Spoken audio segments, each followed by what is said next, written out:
Petit coup de projecteur vers les traces du passé, comme on l'évoquait avec Dominica à l'instant, avec vous, Erwan, cette fois.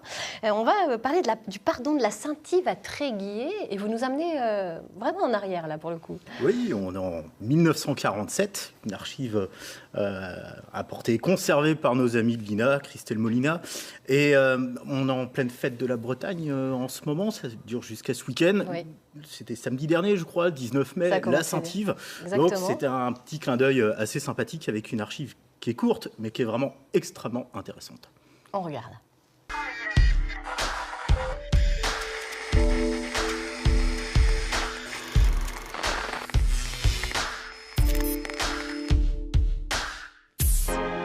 Tréguier, la vieille cité bretonne, a célébré avec tout l'éclat des pardons d'autrefois la fête de Saint-Yves, son patron, qui est en même temps celui des hommes de loi.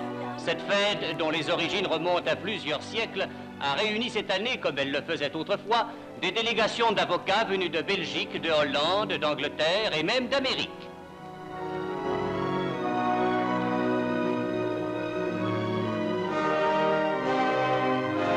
Tréguier est peut-être la seule ville du monde où les avocats, en suivant la chasse de leur saint patron, plaident leur cause en silence.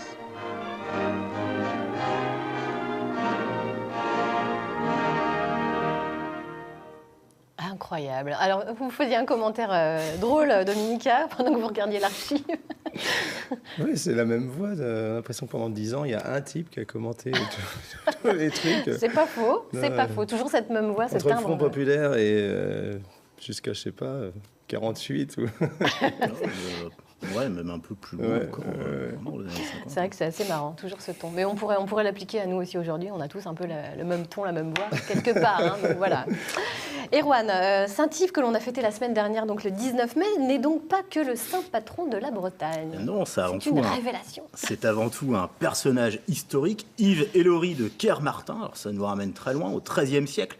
Il est né en 1253 près de Tréguier et il va consacrer sa vie à la justice et aux pauvres, ce qui va lui valoir d'être canonisé le 19 mai 1347 par le pape Clément VI, donc 19 mai, voilà, et il va devenir le saint patron des avocats. Et je suis certain que parmi vous, moi, c'est souvenir d'enfance, ce vieux cantique en latin, alors je vais vous le lire parce que mon latin est très perdu, Sancto sivo erat brito, advocatus sed non latro, res mirabilis populo, Saint-Yves était breton, avocat mais pas voleur, chose admirable pour le peuple. Et donc ce 19 mai, on voit bien, il est quand même relativement différent de ce qu'on fête en ce moment même aujourd'hui avec la fête de la Bretagne. Effectivement, mais alors on est très loin de cette fête de la Bretagne avec cette archive. Oui, et c'est ça justement qui est intéressant, parce que Tréguier, du point de vue de l'histoire religieuse de la Bretagne, c'est pas n'importe quel endroit. C'est la ville natale d'Ernest Renan, l'auteur d'une vie de Jésus qui fit une polémique extrêmement importante.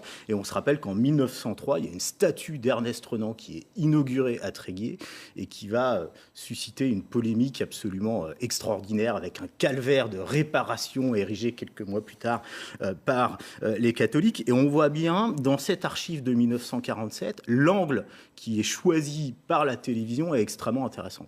Parce que ce qu'on nous montre, en fait, on ne nous parle pas d'actualité religieuse, on nous montre du folklore. Et donc, ce qui est en train...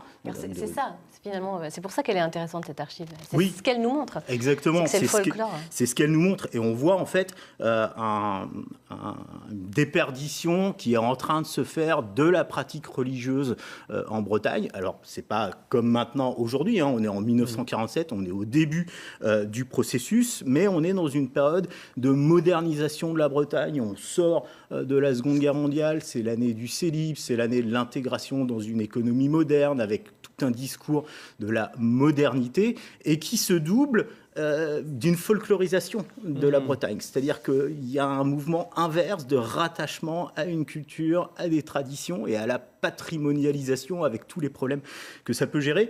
Et on est dans cette 4e République qui est relativement peu déconsidérée et qui donc termine en 1958. Et j'ai eu l'honneur et le plaisir de diriger un ouvrage avec mon camarade François Prigent, c'était 58 en Bretagne, pour une histoire locale de la France qu'on vient de publier et qui traite de ça, parce qu'il n'y a pas que l'anniversaire de mai 1968, il y a aussi l'anniversaire de mai 1958.